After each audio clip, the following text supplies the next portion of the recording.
Welcome to A news. The leader కార్యక్రమంలో ఈరోజు మనం దండపల్లి మండలం రెబ్బనపల్లి గ్రామ నూతనంగా ఎన్నికైన గ్రామ సర్పంచ్ కందుల కళ్యాణి అశోక్ మనతో పాటు ఉన్నారు. వాళ్ళు రాజకీయాలకు రావడానికి కారణాలు ఏంటి, వాళ్ళ విజయం వెనుక కారణాలు ఏంటి మనం ఒకసారి తెలుసుకునే ప్రయత్నం చేద్దాం. మనతో పాటు కళ్యాణి గారు ఉన్నారు. ముందుగా ఆమెకు సర్పంచ్ ఎన్నికైనందుకు శుభాకాంక్షలు తెలుపుతూ చెప్పమ్మా, రాజకీయాలకి రావడానికి ముఖ్య ఉద్దేశం ఏంటి అసలు? నమస్కారం. ముందుగా నా పేరు కందుల కళ్యాణి, గ్రామం రెబ్బన్పల్లి. మేము రాజకీయాలకి రావడానికి మేము సేవా కార్యక్రమాలు చేయడం ద్వారానే మళ్ళీ నెక్స్ట్ రిజర్వేషన్ జనరల్ రావడం జరిగింది, మహిళ ఉండడం అనేది. ఈ సేవా కార్యక్రమాలు చేస్తే గ్రామ ప్రజలు అందరూ పెద్దలు మనం సర్పంచ్గా మీరు ఉంటే ఇంకా అధికారంగా కూడా పనులు చేయొచ్చు అని చెప్పి మా పెద్దల మద్దతుతోటి రాజకీయాల్లోకి రావడం జరిగింది. సేవా కార్యక్రమాలు అంటే ఫౌండేషన్ నుంచి ముసలి వాళ్ళకు దుప్పట్లు కానీ, చేతి కర్రలు, కరోనా టైంలో భోజనం సదుపాయం, మెడిసిన్ ఇవ్వడం, స్కూల్లో బుక్స్ ఇప్పించడం, కంప్యూటర్సు, ఇంకా ఇలాంటి చెప్పుకుంటూ పోతూ ఉంటే చాలా ఉన్నాయి. ఇలాంటి ఫౌండేషన్ నుంచి ఇలాంటి కార్యక్రమాలు చేసినాం. అలాగే మీరు సర్పంచ్గా ఉంటే కూడా ఇంకా మన గ్రామం చాలా అభివృద్ధి అవుతుందని గ్రామస్తులు మమ్మల్ని నిలబెట్టడం జరిగింది. దాని ద్వారా రాజకీయాల్లోకి రావడం జరిగింది. అదేవిధంగా ఒకసారి గెలిచినాక మా పనులు చాలా చేశాము. మళ్ళీ అదేవిధంగా రెండోసారి కూడా మీరే ఉండాలని చెప్పేసి మళ్ళీ మాకు అవకాశం ఇవ్వడం జరిగింది. మా రెబ్బన్పల్లి గ్రామ ప్రజలకి నేను రుణపడి ఉంటాను. నమస్కారం సార్. అశోక్ గారు, మీరు చెప్పండి, అసలు పొలిటికల్గా ఎట్లా మీరు రావడం జరిగింది? మాకంటూ మా కుటుంబం నుంచి ఇంతవరకు ఎవరు పొలిటికల్గా ముందుకు రాలేదండి. 2014 సంవత్సరంలో నేను కాంగ్రెస్ పార్టీ నుంచి వార్డు నెంబర్గా పోటీ చేసి ఒక 13 ఓట్లతో ఓడిపోయాను. ఇక అప్పటి నుంచి 2017 వరకు రాజకీయాలు వద్దు, ఇక నేను రాజకీయం నాతో కాదు అని చెప్పి నేను బ్యాక్ స్టెప్ వేస్తే నా వెన్నంటి ఉండి భుజం తట్టినటువంటి రాజేంద్ర ప్రసాద్ గారు మరియు అలాగే బండా ప్రసాద్ మరియు ఎంబడి సురేందర్ గారు నీలాంటి యువకుడు రాజకీయాల్లోకి వస్తే గ్రామం మరింత అభివృద్ధి చెందుతుందని చెప్పి వాళ్ళు ముగ్గురు ముందుండి రాజకీయాలకు సపోర్ట్తో వాళ్ళ రాజకీయాలకు రావడం జరిగింది. అలాగే మా సేవా కార్యక్రమం కూడా వాళ్ళ ద్వారా నవజ్యోతి యూత్ అసోసియేషన్ ద్వారా సేవా కార్యక్రమాలు చాలా చేసామండి. ఇది సర్పంచ్ గెలవక ముందు మేము స్కూల్లో బాయ్స్కి టాయిలెట్స్ కానీ, అలాగే విద్యార్థుల లేడీస్కి టాయిలెట్స్ కానీ కట్టి ఇవ్వడం జరిగింది. చెప్పుకుంటూ పోతే ఇంకా ఎన్నో ఉన్నాయి. తర్వాత నా సేవా కార్యక్రమాలు గుర్తించి ప్రేమ్ సాగర్ గారు కాంగ్రెస్ పార్టీలోకి ఆహ్వానించి మాకు సర్పంచ్ టికెట్ ఇవ్వడం జరిగింది మొదటిసారిగా. అప్పుడు భారీ మేరతో 190 ఓట్లతో గెలవడం జరిగింది. అదే మీరు అంటే ముఖ్యంగా చూసుకున్నట్టయితే కరోనా సమయంలో మీరు ప్రజలకు, అసలు కరోనా టైం అంటేనే ఎవరు కూడా దగ్గర రాని పరిస్థితి, అప్పుడు ఎందుకు అంత ధైర్యంగా మీరు ప్రజలకు వెళ్ళి సాయం చేసిందంటారు? ఇప్పుడు మాకు ప్రజలు ఓటేసి గెలిపించారు కాబట్టి ప్రజల బాగోగులు చూసుకునే బాధ్యత గ్రామ సర్పంచ్ అయినటువంటి మాకు ఉంటుంది. కాబట్టి ఎక్కడ చనిపోయినా కూడా, గ్రామంలో చనిపోయినా కూడా వారికి దాన సంస్కారాలు, మరియు మండలంలో ఎక్కడ కూడా చనిపోయినా వాళ్ళ కుటుంబ సభ్యులు ముందుకు రాకపోతే మేము దగ్గరుండి పీపీ కిట్ ధరించి వాళ్ళకు అంతిమ క్రియలు చేయడం జరిగింది. మా కొన్ని సందర్భాల్లో సొంత ఖర్చులు కూడా పెట్టుకొని కూడా చేయడం జరిగింది. అంటే ప్రజల మద్దతు అంత ఉండగా కూడా మీరు ఈ పొలిటికల్గా ముందుకు వచ్చారు, ప్రజల మద్దతుతో రెండోసారి కూడా గెలిచారు. అసలు ప్రజలకు మీకున్న సంబంధం ఎలాంటిది? ఎందుకు ఇంత అసలు ఎలాంటి ఖర్చు లేకుండా మీరు విజయం సాధించడం? ప్రజలకు మాకున్న సంబంధం ఏంటంటే, మేము గత 5 సంవత్సరాల్లో చేసిన అభివృద్ధి కార్యక్రమాలు మరియు సేవా కార్యక్రమాలు చూసే మాకు మళ్ళీ రెండోసారి అవకాశం ఇచ్చారు. నేను ఏ చిన్న సమస్య అయినా కూడా నా దృష్టికి వచ్చింది, నాతో అయింది కూడా వాళ్ళకు సమస్యను పరిష్కరించడం జరిగింది. ప్రతిరోజు ఎనీ టైం ఫోన్ చేసినా కూడా, ఒకవేళ లేపకపోయినా కూడా తిరిగి కాల్ చేసేవాడిని. నేను వాళ్ళ సమస్యను తెలుసుకొని నా పరిధిలో ఎంత అయితే అంత నేను తిరిగి వాళ్ళ సమస్యను పరిష్కరించేవాడిని. కాబట్టి ఈరోజు మళ్ళీ చదువుకున్న యువకుడు కాబట్టి మళ్ళీ అవకాశం ఇస్తే మళ్ళీ అభివృద్ధి చెందుతున్న ఉద్దేశంతో మళ్ళీ రెండోసారి మాకు ఇవ్వడం జరిగింది. ఇప్పుడు ఇక్కడ ఈ గ్రామంలో ఎలాంటి అభివృద్ధి కార్యక్రమాలు చేశారు? ఈ గ్రామంలో సీసీ రోడ్లు కానీ, డ్రైనేజీలు కానీ చేయడం జరిగిందండి.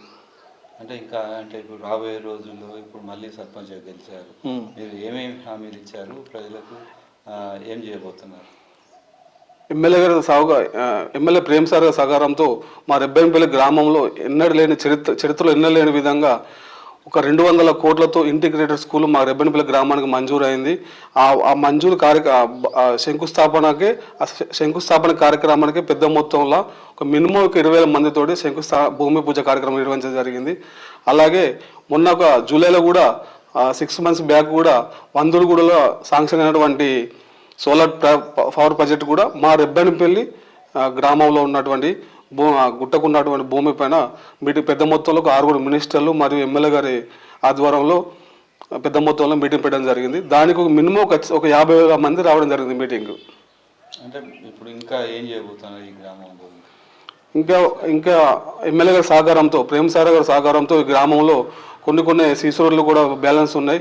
అలాగే డ్రైనేజీలు కూడా కొన్ని సమస్యలు ఉన్నాయి. ఒకటి పశువుల హాస్పిటల్ ఒకటి ఉన్నది, ఒకటి లైబ్రరీ కూడా కావాలన్నారు. యువకులు కూడా చాలామంది మా గ్రామంలో 115 మంది ఎంప్లాయీస్ ఉన్నారు. కింది స్థాయి నుంచి మొదలుపెడితే పెద్ద స్థాయి వరకు 115 మంది ఉంటారు ఇంచుమించు. వాళ్ళకి కూడా కొంతమంది అంటే ప్రిపేర్ కావడానికి హైదరాబాద్ అక్కడికి వెళ్తారు.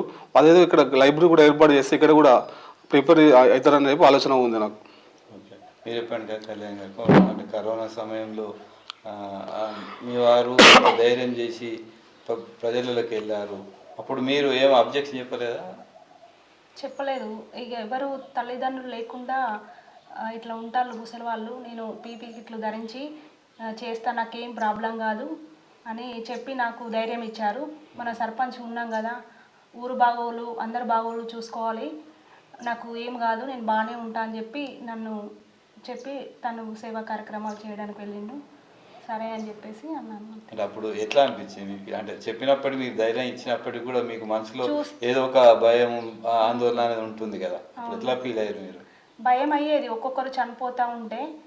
కానీ ఇతను చెప్పిన మా వారు చెప్పిన మాటలు వినేసరికి సేవా కార్యక్రమం చేస్తే బాగుంటుందని మళ్ళీ ఈయన చెప్పిన మాటలతోటి నాకు అలా అనిపించింది.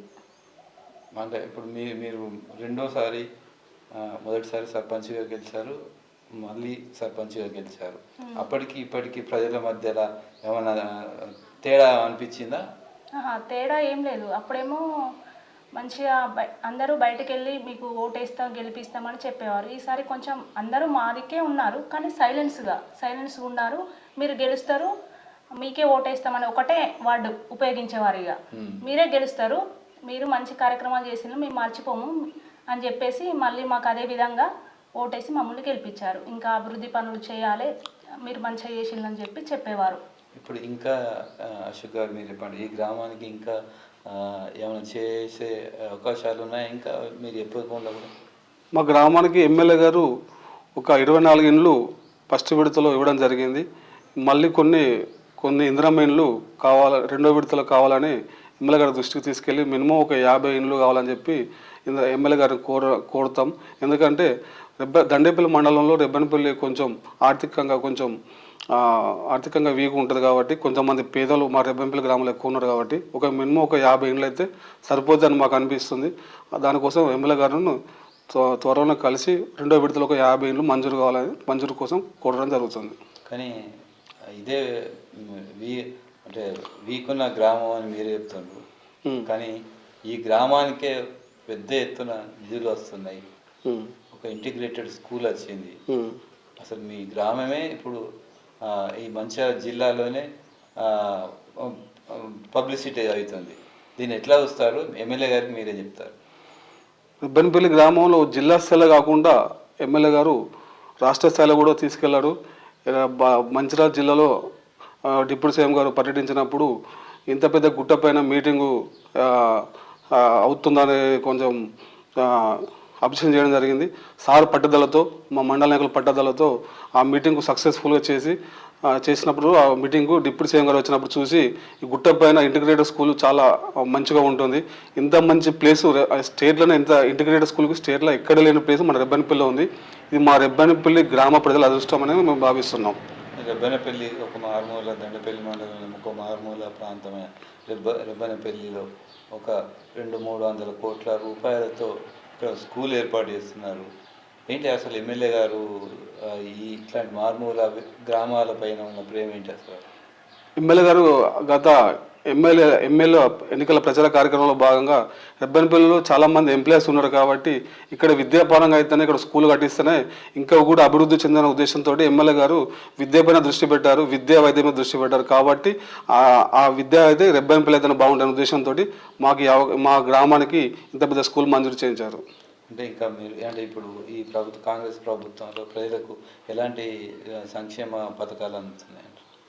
కాంగ్రెస్ ప్రభుత్వం వచ్చినప్పటి నుండి మహిళలకు ఫ్రీ బస్సు కానీ, మళ్ళీ 500లకు గ్యాస్ సిలిండర్లు కానీ, ఇందిరమ్మ ఇండ్లు కానీ, రుణమాఫీ కానీ, సన్న బియ్యం కానీ, మరియు రైతులకు బోనస్ కానీ 500 రూపాయల బోనస్ కానీ కాంగ్రెస్ ప్రభుత్వం వచ్చినప్పటి నుంచి ఇంత మంచి కార్యక్రమాలు, ఇంత మంచి పథకాలు అమలు అవుతున్నాయి.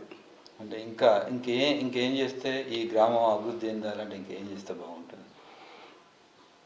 ఇంకా మాకు ఒకటి ముత్తంపేట నుంచి రెబ్బెనపల్లి వరకు 4 లైన్స్ అయ్యి మధ్యలో డివైడర్ అయ్యి స్ట్రీట్ లైట్ అయితే బాగుంటుంది నాకు ఆలోచన ఉంది. మధ్యలో స్ట్రీట్ లైట్ ప్లస్ చెట్లు పెట్టుకుంటే బాగుంటుంది ఆలోచన కూడా నాకు ఎప్పటి నుంచో అనుకుంటున్నా. అది ఎమ్మెల్యే గారికి దృష్టికి తీసుకెళ్ళి సార్తో మాట్లాడి సార్ కృషితో ముందుకు తీసుకెళ్ళాను ఆలోచన ఉన్నది.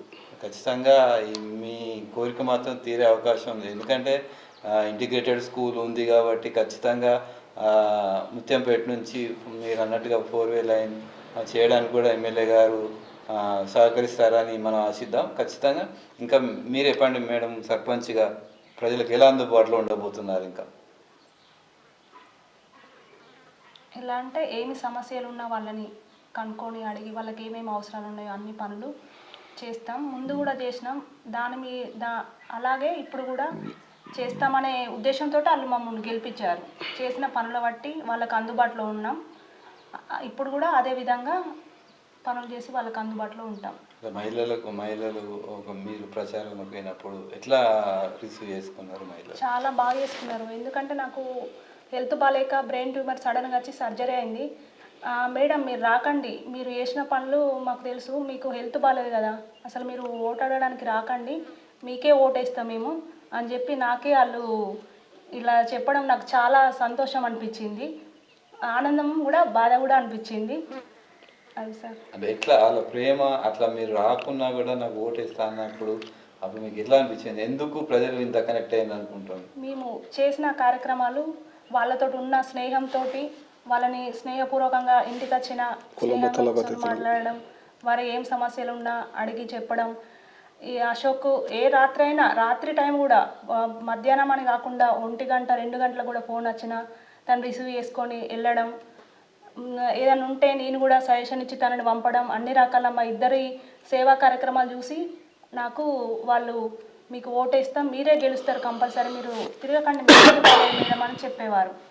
అలా జరిగింది. అశోక్ గారు మీరు చెప్పండి, ఫైనల్గా ఈ గ్రామ ప్రజలకు ఇంత మెజార్టీతో గెలిపించిన వారికి ఏం చెప్తారు మీరు? రెబ్బెనపల్లి గ్రామ ప్రజలకు రెండోసారి మాకు భారీ మెజార్టీతో ఓట్లేసి గెలిపించినందుకు నా కోసం నామినేషన్ వేసినప్పటి నుంచి నా కోసం కష్టపడ్డ ప్రతి ఒక్క కాంగ్రెస్ పార్టీ కార్యకర్తలకు మేము ఇద్దరము మీ అందరికీ రుణపడి ఉంటాము. మీకు పార్టీలకు అతీతంగా నా దృష్టికి ఏ సమస్య వచ్చినా కంపల్సరీ చేసి చూపిస్తాను.